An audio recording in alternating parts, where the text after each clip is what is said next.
Hello, nieces and niestos. How are you today? I want to thank you guys for coming back to my channel. And if you're new here, I'm SavingsFashionista, and over here we do mainly thing fragrances. So you guys, today I am here to do a review on one of my, I think I purchased this in February, but I did not feature it because I did not purchase a full bottle. So, we're here today to talk about that fragrance. All right, so you guys, the fragrance that I want to review today for you, this is by Juliette Has a Gun, and it is their latest release. I think it was released last year in 2021, but I think this is the latest addition to their line, I think. And this is the Pear Inc. All right, so you guys, Juliette Has a Gun. It is a niche brand fragrance, and I first discovered this fragrance at Sephora. One day I was just in Sephora moving around, and I purchased it. So, I discovered it, and I went in last month in February just looking around, and one of the essays asked me had I smelled or experienced the Pear Inc. And I had not, so I tried it and I liked it. All right, you guys, so I am going to just give you an overview of the fragrance. In my overview, I tell you the fragrance notes.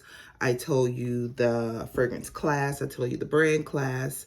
I tell you the sillage, the longevity, and the gender profile, okay?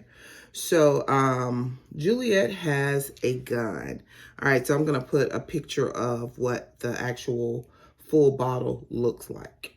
All right, so Juliette Has a Gun, Pear Inc. The top notes are pear. Heart notes are ambroxan. Base note is musk, amber, ambrotyloid. All right, forgive me if that's wrong. All right, so now let's talk about these fragrance notes for a moment, you guys.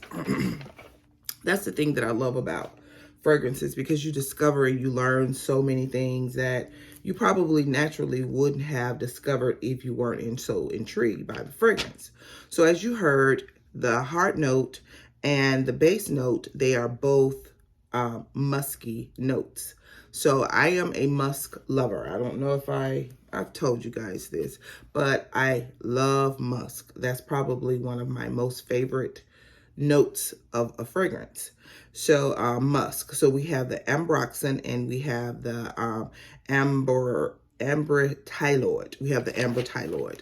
All right, now, so ambroxan, ambroxan is derived from the ambergris. And an ambergris is a substance that comes from like a whale's digestive system. That's weird, isn't it? And it also has scorelord. And scorelord is something that comes out of the plant clary sage. And I just thought that it was so interesting that this particular note, or this synthetic musky note, it can be extracted from the digestive system, and they said that it was the reproductive digestive system, like the sperm of a whale. So I just thought that that was really intriguing. I wouldn't even say that it was so much as weird, because just knowing fragrances and knowing notes, most of your fragrances, they are derived from like a plant or a flower. However, there are some synthetic notes, and musk is one of those notes that are, it's very mystique. It's just a mystique note, and not just figuratively, but also literally.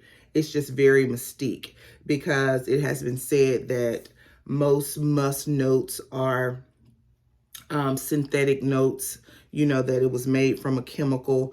I'm not that fluid in what I know about the foundation of a fragrance note.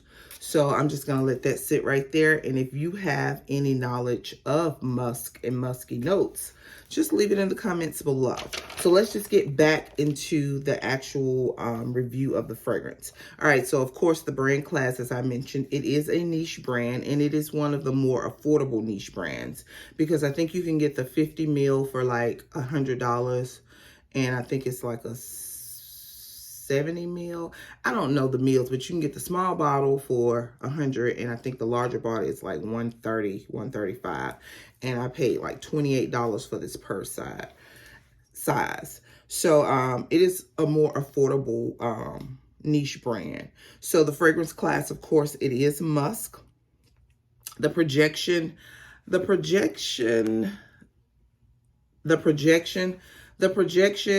depending on your skin, because all musky notes do not complement people's skin. And I've noticed with things that have musk in it that smells really, really good on me, that I tend to get more compliments from, are fragrances that I cannot smell myself, which that's not always a lot of fun, because, you know, mainly most of us buy fragrances for us, you know, what we want to smell.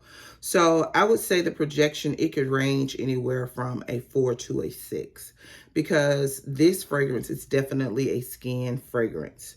The longevity, I would say maybe about a 5. So if you purchase this, or if you're interested in it, I would definitely recommend purchasing this along with it. I think this was like $28, or just get you an empty decanter and put you some in so that you can refresh the fragrance, because it does not last long at all. The sillage, it's probably about a 3. It's very, very, very minimal. The gender profile, of course, is unisex. I did get compliments on the fragrance, but like I said, the compliments that I did get, the few that I got, it was during times that I couldn't even smell myself. So my brother, he loves fragrances as well. Yes, it runs in the family. So he loved fragrances as well. So I went to see him and the kids the first day that I wore this a few weeks ago. And he asked me, "What you got on?" And I told him what it was. And after a while, you know, just talking and enjoying each other, he was like, "You know what that smell like?" And I was like, "What?" He said, "It smelled like that Creed, Melissa Me Imperial." So I was like, you know what? It sure does. It really does. It does have that Imperial Melissa Me Imperial fragrance note to it. So it did remind you of that. So I do think that I am going to get this as a full bottle, but I'm going to try to savor this little bit that I have now to see if the performance is different or if it's better during the warmer climates, because it has been cold here. It has reached past 65 degrees in my town. So we're still, you know, in the cooler climate. So I'm going to hold on to that. I'm going to pump my brakes before I purchase it, because I must say that although it is a very nice fragrance, it's an everyday fragrance. It's something that you can wear every day, anywhere. And of course, I would say that because I'm very partial to musky notes. I love musk. So, but I'm going to wait. And I'm going to wait to see if, when it's warmer, the climates are warmer, if the longevity and the projection, you know, extends beyond what I've already experienced. So, right now, as far as rating it on my 3 Fs, you know, my 3 Fs, forget it, feeling it, or forever it. It is between a feeling and forever it. Because even initially, after, you know, I can't smell it, I do like what I experience, the short frame of time that I do experience it in. So it is definitely between a feeling it and forever it. So I'll probably come back with a review. I do have some content that I want to share with you in regard to maybe like the battle of the musk. The musks that I have experienced and the ones that I like, and I'm sure this one will be featured in it. So hopefully at that point, I'll be able to give you a little bit or a continued review on how I feel about the fragrance. So I want to thank you guys for coming back to the channel, and do not forget, you, yes, you are great. Bye-bye.